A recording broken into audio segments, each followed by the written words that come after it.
Yo, what's up? Magandang araw po sa inyo lahat. Welcome po sa panibagong video natin dito sa Makapili TV.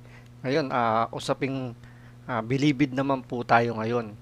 Ngayon, ito si DG Katapa ngayon, marami naman isiniwalat na problema ng bilibid. Ngayon, panoorin natin kung itong reaksyon ni Banat Bay sa mga natuklasan pa ni DG Katapang ngayong siya ang humahawak ng bilibid. Turing pamanding maximum security Ano nangyari pwesto ng dito? Bilibid Ayan. pero wala naman daw bantay. Ayaw. Yan ang dahilan kaya natakasan ng preso at nakapagpupuslit pa raw ng droga sa pamagitan ng kondom at kalapati. Nasa frontline na balitang yan si Mean Los Baños.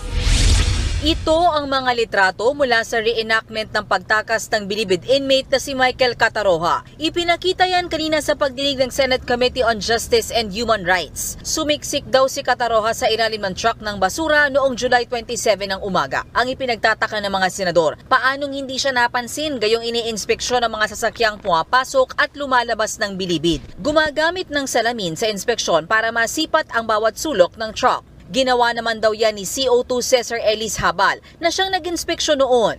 Ni nakita ka? Wala po, sir. Umikot ka? Yes, sir. Pero sabi ni Cataroha, walang ginamit na salamin. Boom! Diba? Huli. Ang ganda ng unang tanong agad ni Senator Tolentino doon. Sabi nung guard, meron daw ginamit na salamin. Nag-ikot daw siya. Wala siya nakita. Sabi naman nitong tumakas, walang ginamit na salamin. Kaya siya nakatakas. Doon pa lang, sinong paniniwalaan mo? Correct, di ba? Saan ka maniniwala doon sa tumakas o sa nagbabantay? Di ba?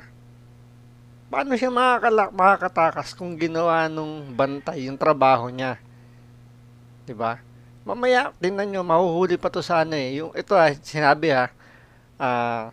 hindi raw, wala raw ginamit na salamin. Mamaya, tingnan nyo, may matutuklasan pa tayo dito. Doon sa nakatakas o doon sa nagbantay?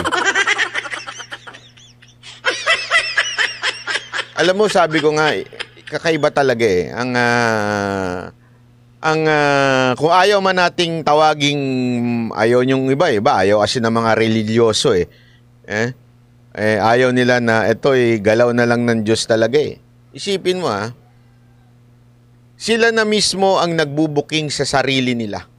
Yung mga katarantaduhang ginawa nila ngayon, nabubuking na unti-unti. At saka, isa pa, magaling magtanong si Senator Tolentino.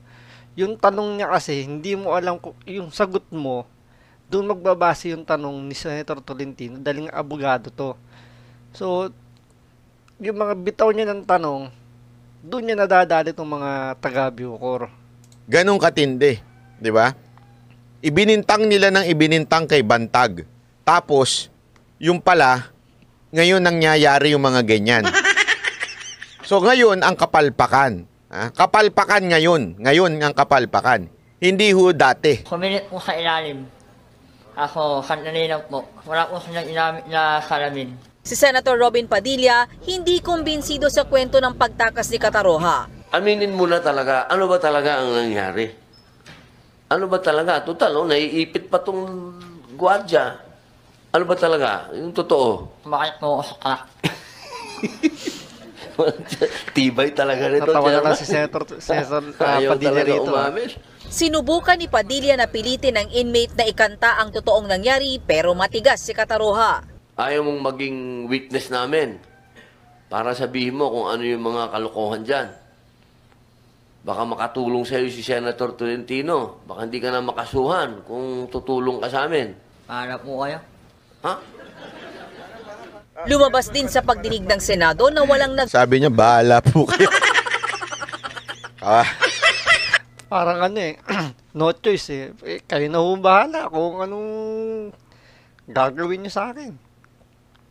Depende yan. Siguro, depende kung anong ilalatag nilang kondisyones dito sa tumakas na to. Pero, siyempre, paano ka na magbibigay ng kondisyones dito?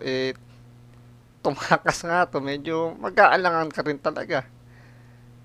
Alam mo, kasi marami nagsasabi na talagang pinatakas ito at merong plano. Okay, merong tatrabauhin. Alam na ho natin ibig sabihin nun. Kasi si Robin Padilla, alam na ho ang kalakaran dyan.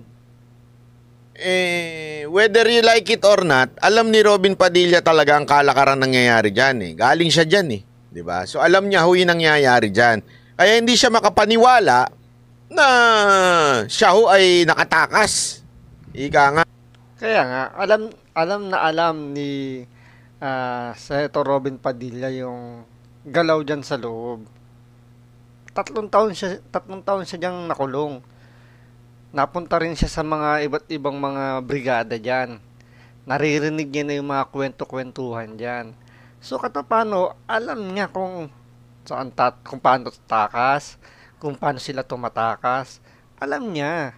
Naririnig niya yan. Kaya hindi siya makapaniwala na nakatakas to dahil gaya nga sinabi nila, bihira lang naman dyan yung nabubuhay pag tumakas o yung pag umalis dyan. Kasi tama yung sinabi ni Robin. Kawawa naman to mga gwardya. Iisipin, pinababayaan. Anong magagawa ng gwardya kung sakasakaling inutusan siyang tumakas? 'Di ba? Kung dinamitan.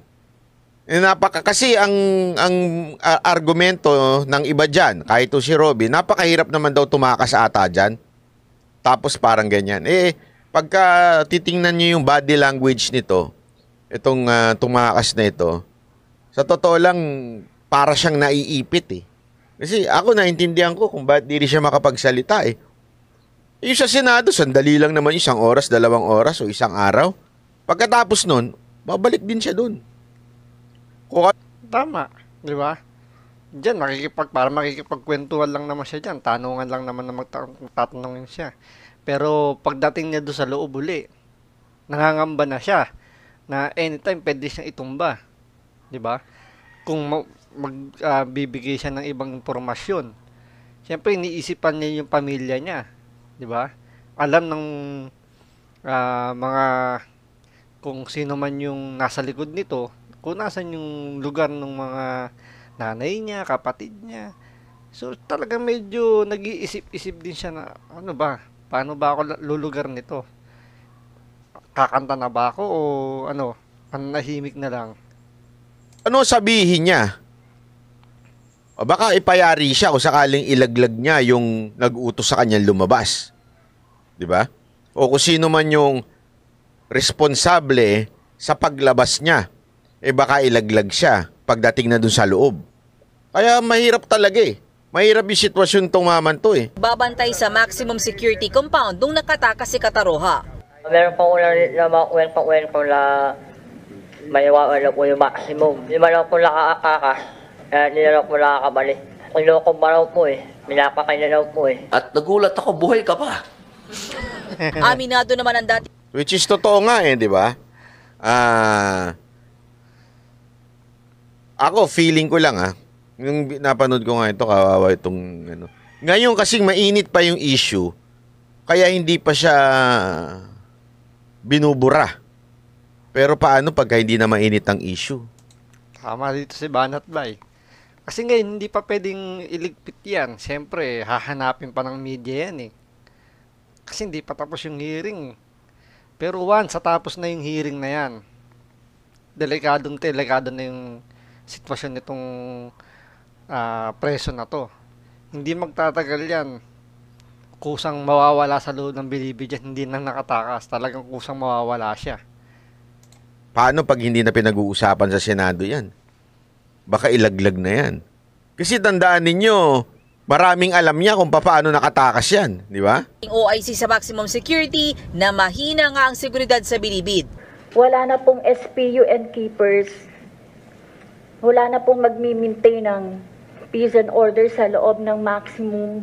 Si Bucor Deputy Director Angelina Bautista ang itinuturong nagtanggal ng mga jailkeeper. Naku po, ayan na. Ayan na nga ba? Si Angelina. Bata ni Katapang. Bata ni Remulla. Si Angelina. At, di ba? Diyan, galit na galit si Bantag. Galit na galit si Bantag dyan.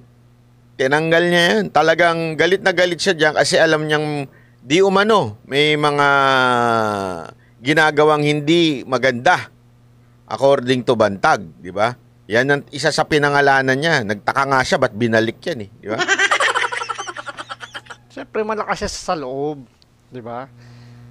Malakas sa taas yan. Tsaka narinig yung sinabi nung ano, di ba? Tinanggal yung ibang bantay. So kukunti na lang sila. So ngayon yung kaya nakatakas tong yung preso na to, di ba? Dahil nga kulang na sa tao, dahil nagbawas nga ng tao yung taga Bucor. Di ba? Yan sa balita oh. Tinanggal yung ibang mga jail keeper, mga ganyan-ganyan. Kaya kukunti na lang yung tao doon. Nagkakatamaran na siguro.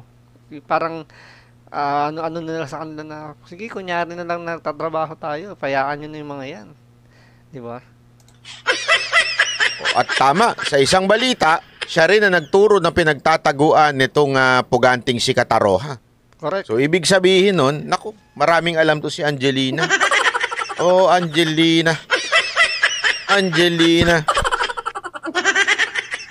Dapat itong kinuntim. Pero paliwanag niya, nagtanggal man sila, pwede namang palitan ang mga ito ng Commander of the Guard na hindi naman ginawa. Dahil nga maluwag ang seguridad, nakalulusot hindi lang ang mga preso, kundi pati droga. Ayon kay Bucor Ayan, di ba? Maluwag ang security, kaya nakatakas tong preso na to. Maluwag ang security, di ba? Director General Gregorio Catapang Jr., inilalagay na raw ang mga droga sa kondom. Emmanuel Tabuena Jr., lari naman nangyayari sa hearing na yan, walang nakakasuhan. Yan ang, pasensya ka na ha. Pasensya ka na, Emmanuel Tabuena Jr. Yan po ang principle ng Kabobo 101. Sa mga maging senador. Ang problema kasi, ginagawa kayong tanga nung Panginoon nyo. Alam mo, minsan talaga napapaisip ako, sana kung madali lang tumakbo senador, tatakbo talaga ako. Babarahin ko lang yung mga ganito. May kalapate. Bakit di nyo? Nung Panginoon nyo, kayong mga ang kailangan namin yung mga gamit na hindi talaga medyo may kamahalan. Go ahead. Tuloy pa rin ang kalakalan ng illegal na droga sa New Bilibid Prison o NBP sa pagdinig sa Senado. So, sa mandaling salita, nung Panginoon nyo, kayong mga kabobo, lagi lang sinasabi niya, ganito kasi kayo ginagawang tanga nun eh. Lagi lang niya sinasabi, para lang nagpapakitang gila si Tulpo, si Robin, si Bato, ganyan. Lagi nila sinasabi, bla bla bla, bla bla, wala namang nangyayari, ganyan-ganyan. Bakit? Bakit niya ginagawa yun? Kasi nga, itong mga to maraming followers. At dapat talaga, palakasin ng uli yung Bucor sa mga nagbabantay. Tulad niya, sinabi nga nila, di ba? Sa kanila nang galing, nabawasan yung security personnel, kaya lumuwag yung security sa loob ng New Bilibid Prison. So, yan pinakauna dapat nilang asikasuhin na dagdagan yung security para wala nang maulit na ganyan. So, abangan pa natin yung mga ibang susunod na development sa issue na to. Yun lang po, maraming salamat.